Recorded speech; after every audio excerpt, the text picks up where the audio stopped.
بسم اللہ الرحمن الرحیم۔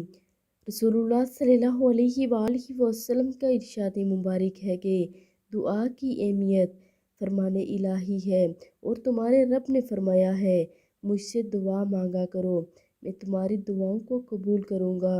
رسول اللہ صلی اللہ علیہ وآلہ وسلم کا ارشاد گرامی ہے کہ دعا ہی عبادت ہے، جو اللہ سے نہیں مانگتا اللہ اس سے ناخوش ہوتا ہے۔ تمہارا رب بڑا ہی حیا و کرم کرنے والا ہے۔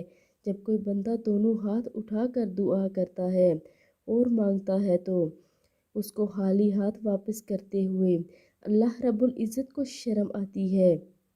جو اللہ رب العزت سے سوال کرتا ہے تو اس کو اللہ ان 3 چیزوں میں سے ایک ضرور عطا کر دیتا ہے۔ ان چیزوں کو عطا فرماتا ہے جو وہ مانگتا ہے، یا اس سے بہتر کوئی چیز عطا کر دیتا ہے، یا اس کے ذریعے سے کوئی آنے والی مصیبت دور کر دیتا ہے، یا اس کے لیے دعا آخرت میں ذخیرہ کر دی جاتی ہے۔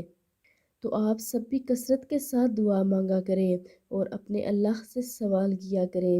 جو سوال نہیں کرتا اللہ رب العزت اس سے ناخوش ہوتے ہیں۔ آپ سب بھی اس پر عمل کریں اور ویڈیو کو آگے لازمی شیئر بھی کریں۔ جزاک اللہ خیر۔